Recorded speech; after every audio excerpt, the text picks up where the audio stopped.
Assalamualaikum warahmatullahi wabarakatuh. Salam sejahtera untuk kita semua. Ya, balik lagi di channel Albrisa Sensei. Untuk video kali ini saya akan menjelaskan sedikit tentang bagian-bagian yang ada pada CorelDRAW X7. Ya, ini sekarang kita akan coba buka softwarenya dulu, CorelDRAW X7. Ini ya yang gambar ada pensilnya, ini CorelDRAW X7. Ya, kita buka software dari CorelDRAW X7 ini, dan ini nanti akan saya jelaskan bagian-bagian dari CorelDRAW beserta fungsi-fungsinya seperti itu.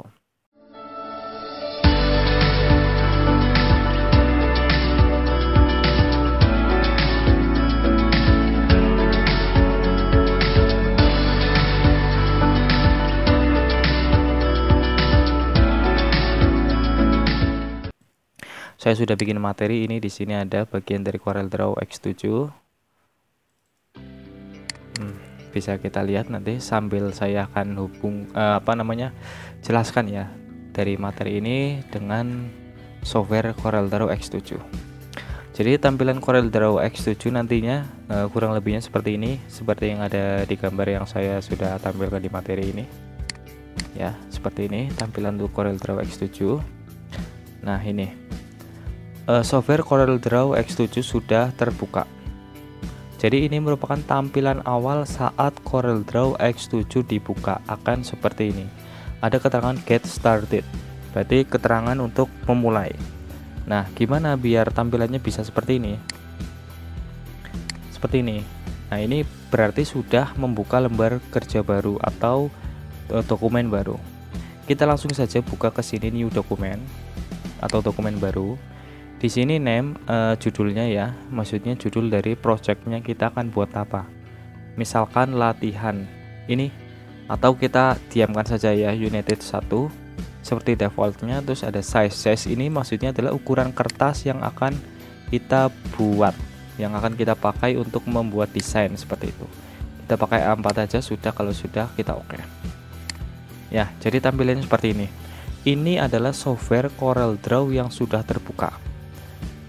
Kertasnya portrait atau berdiri. Jika kita ingin mengganti landscape atau miring, tidur, tinggal diganti seperti ini.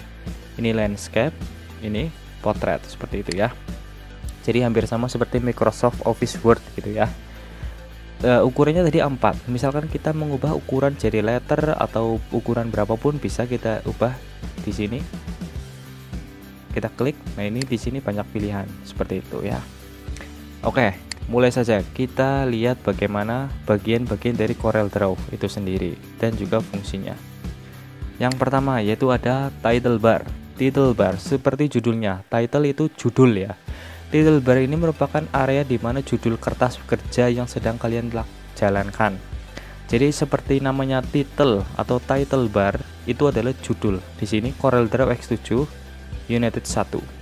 Tadi keterangan United 1 karena kita defaultnya United 1. Nah, ini ya, CorelDRAW United 1.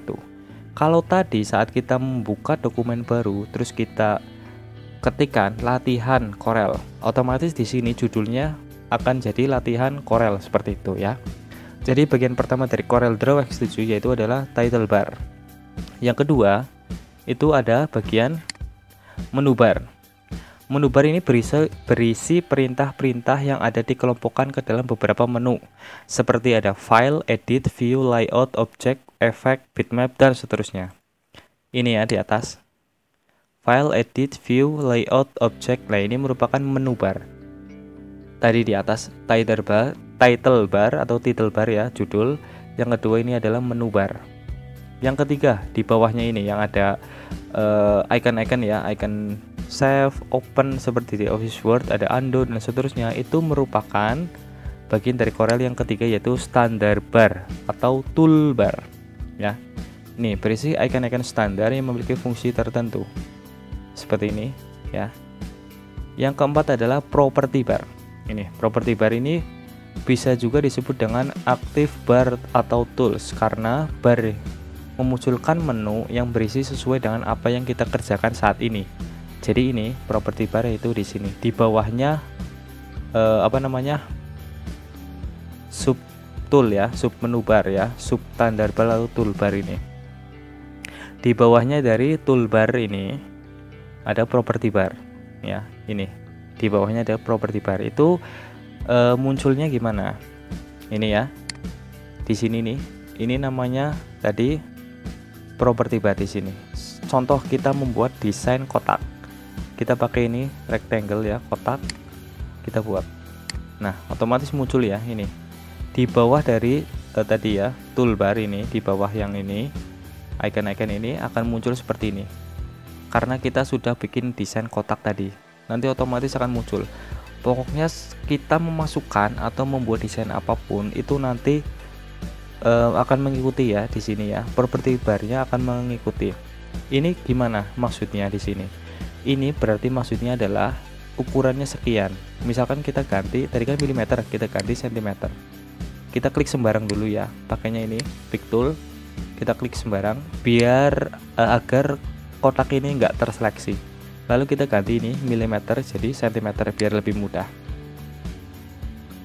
Ini kita ganti sentimeter. Nah, kita klik lagi kotaknya. Nanti akan muncul ukurannya, yaitu adalah 10. Misalkan ya, kita ganti 10. Nah, otomatis sekian. Bawahnya kita ganti misalkan 5. Jadi seperti itu. Ini posisi ya, posisinya. Kalau ukurannya dari kotak ini sendiri, ini di sini 10. Bawahnya misalkan kita atur 6. Nah, jadi ukurannya seperti ini. Jadi seperti itu ya. Property bar akan mengikuti desain yang kita buat. Lalu selanjutnya ada toolbox. Toolbox ini merupakan bagian utama dari CorelDRAW yang berfungsi untuk membuat, mengisi, mengedit, dan memodifikasi suatu objek atau gambar. Toolbox ini ada di sini. Nah, ini adalah toolbox ini ya, di sebelah kiri. Di sebelah kiri yang memanjang dari atas ke bawah itu toolbox ini. Jadi fungsi-fungsi, misalkan kita mau ngedit, nambahkan lingkaran, kotak, membuat huruf, teks, dan seterusnya, efek-efek apapun ya ada di bagian toolbox ini. Lalu selanjutnya ada penjelasan dari toolbox itu sendiri. Yang pertama adalah pick tool. Pick tool ini di sini fungsinya untuk memindahkan objek lah ya. Seperti itu. Pick tool ini kita lihat di sini. Ini paling atas sendiri adalah pick tool. Klik, ketika kita klik, fungsinya yaitu untuk memindahkan objek. Ini kita arahkan ke kotak. Ya, seperti itu. Itu pick tool. Lalu bawahnya pick tool. Di sini ada shape tool. Shape tool. Shape tool itu untuk ngedit. Misal kita klik, kan berbeda ya, berubah. Pick tool, shape tool akan berubah seperti itu. Ketika kita aktif di bagian shape tool, ketika kita tarik ini yang hitam-hitam akan jadi seperti ini. Ya, jadi untuk memodifikasi objek pakainya shape tool. Lalu yang di bawahnya adalah crop. Ini ya, crop tool untuk memotong. Misalkan gini. Nah, enter. Nah, jadi sama saja dengan memotong. Itu crop. Terus di bawahnya lagi adalah zoom. Zoom tool atau tanda tanda kaca pembesar ini digunakan untuk mengzoom, memperbesar seperti ini. Ada tanda plusnya. Lalu ketika kita klik kanan otomatis minus ya, jadi untuk zoom in dan zoom out seperti itu. Nah, di sini ya tadi pengertian pick tool tadi untuk memindahkan, shape tool tadi mengedit. Untuk shape tool sendiri ini ada banyak nih, ada shape, smooth, smear, twirl, attack, ripple, smooth, dan rogue. Ini gimana cara menampilkannya? Kita klik kembali ke bagian shape tool, kita klik tahan, lalu muncul. Pokoknya kalau di sini sebelah sini ada tanda hitam-hitam ini. Nah, ini bisa berarti ada banyak pilihan. Seperti ini. Nah, itu ya.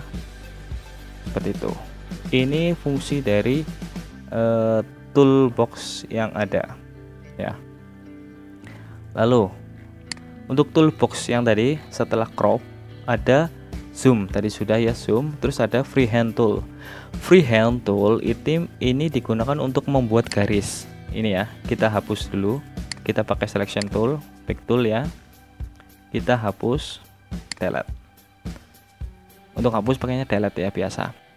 Tadi adalah freehand tool untuk membuat garis. Ketika kita klik, misalkan kita pakai freehand ya, klik gini. Nah, diklik, tahan, jadi kayak gambar lah ya, seperti itu. Kita coba lagi pakai bawahnya ada bezier, sama seperti itu ya. Pakai pen tool, sama, jadi membuat garis. Gimana cara bikin garis lengkung? Itu mudah, seperti ini. Klik, klik, tahan ya. Nah, seperti ini, lalu klik lagi, tahan, jadi seperti itu. Untuk mengakhiri sesi membuat garis, kita double klik seperti itu, jadi garisnya nggak akan terbuat lagi. Lalu untuk toolbox selanjutnya setelah freehand, yaitu ada artistic media, rectangle tool, ellipse tool. Saya jelaskan. Artistic media untuk membuat kayak gini, kayak kuas lah sebenarnya. Nah, seperti itu ya. Di sini ada banyak pilihan. Jadi kayak bikin apa ya, cipratan-cipratan desain seperti itulah. Nah, seperti itu. Nah, seperti itu.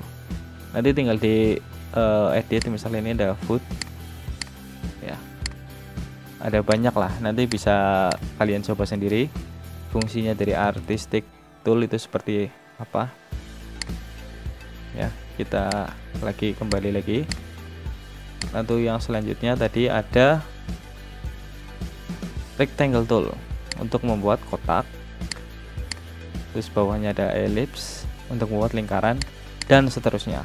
Pokoknya di sini adalah toolbox yang dimana fungsinya untuk membuat objek ataupun untuk memasukkan gambar, ngedit dan seterusnya ada di bagian toolbox ini. Lalu setelah toolbox, kita langsung lanjut ke bagian bawah. Di sini ada masih banyak ya toolbox. Nanti untuk lebih jelasnya kita kupas satu-satu saat ada pertanyaan atau sedang ada pembelajaran seperti itu. Terus di sini ada ruler atau penggaris. Bagian dari Corel Draw yang selanjutnya yaitu adalah ruler. Ruler ini berfungsi sebagai penggaris kita seberapa besar objek ini dalam kertas kerja. Jadi ruler itu mengikuti kertas kerja yang kalian pilih di awal. Biasanya ruler menggunakan satuan cm dan inci. Ruler itu di sini. Ini ya. Seperti kayak garisan ini. Ini ruler. Nah, ini ruler penggaris. Fungsinya ya untuk apa ya namanya, untuk memudahkan kalian saat ngedit lah. Ini kita ada di ukuran berapa, ukurannya berapa. Ketika kita klik kanan pengaturannya ke ruler setup, akan muncul beberapa pengaturan seperti ini. Ya, seperti itu. Itu ruler. Lalu setelah ruler ada drawing pad. Drawing pad atau untuk menggambar. Ini drawing pad ini yang di tengah ini. Ini fungsinya tuh gambar. Tapi kok kita bisa gambar di sini? Iya, memang bisa. Memang kita bisa gambar di luar lembar kerja drawing pad ini. Tapi saat kita ekspor atau render, kita jadikan gambar yang akan terseleksi itu yang ada di gambar yang ada di bagian drawing pad ini. Kalau kita ngedit di luar drawing pad ini, di sini misal ini ya, nanti saat kita ekspor, lingkaran ini tidak akan bisa terlihat. Hanya yang terlihat adalah kotaknya tok. Seperti itu ya. Jadi diusahakan kalau sudah selesai mengedit atau membuat objek, dimasukkan ke dalam drawing pad. Nah, selanjutnya ada dokumen navigator. Fungsinya untuk pengontrol halaman agar dapat berpindah dari halaman satu ke halaman lainnya. Tempatnya ada di pojok kiri bawah. Ini ya. Di bagian bawah. Ini navigator. Ini. Nah, ini kok nggak aktif ya, karena kita packnya baru satu, ini pack 1. Kita tambahkan di sini plus pack 2. Kok hilang yang kotaknya? Hanya karena tadi kotaknya ada di pack 1. Nah, seperti itu. Pack 2 ini kenapa masih ada ya, karena di luar lembar kerja. Nah, misal kita taruh di pack 2, pack 1, pack 2 ini. Nah, ini navigator. seperti itu ya. Jadi berubah back 1 back 2. Nah seperti itu. Ini tadi navigator ya, dokumen navigator. Lalu ada status bar. Status bar ini berfungsi untuk menampilkan suatu objek yang sedang aktif. Maksudnya seperti ini. Misal kita delete, status bar ini ada di bawah ini. Ini kan kosong, nggak ada tulisan apa-apa nih. Nah, ketika kita buat kotak, otomatis akan muncul ini rectangle tool on layer 1. Layer 1 maksudnya back 1. Ini. Saat kita buat objek, nah akan muncul ellipse tool on layer 1. Kita klik yang rectangle, nanti status barnya berubah rectangle, klik ellipse seperti itu ya. Jadi berubah di sini sesuai dengan apa yang kita klik, apa yang sedang kita buat atau sedang terseleksi. Ini status bar. Lalu di bawahnya ada navigator. Navigator itu gunanya untuk ya sebelah, untuk apa ya, berjalan ini. Ini navigator ini. Ini navigator, ini navigator. Nah, ini navigator. Nah, ini navigator bar. Seperti itu ya. Lalu di sini ada docker. Docker ya, bukan docker ya. Docker ini fungsinya untuk berbagai perintah atau settingan-settingan tools tertentu. Jadi semua yang ada di sebelah kanan ini namanya docker. Ya, tapi untuk lebih spesifiknya itu ada sendiri-sendiri. Misalkan ini adalah object properties. Object properties di dalam docker. Ini docker ya di sini semua nih. Di sini nih docker. Nah, lalu di bawah, lalu setelah itu ada penjelasan yaitu color palette.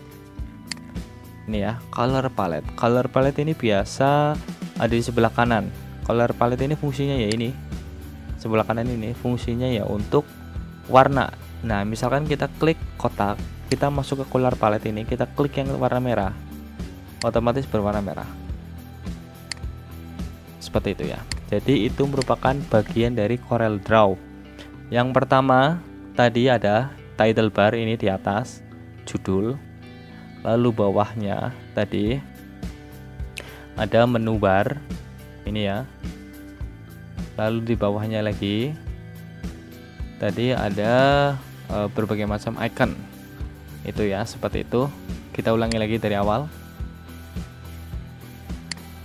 Ya, ini. Title bar, judul atas sendiri. Lalu bawah menu bar yang ada file edit view. Lalu standard bar atau toolbar. Yang icon-icon property bar yang di bawah. Lalu ada toolbox yang ini, berbagai macam tools, pick, ini pick tool dan seterusnya. Itu merupakan penjelasan dari toolbox sendiri. Lalu tadi ada ruler ya, ruler penggaris ini yang tadi, driving back ya saat kita gambar. Lalu dokumen navigator, ada juga status bar yang sedang aktif saat kita buat objek ya. Navigator, docker, ada color palette seperti itu.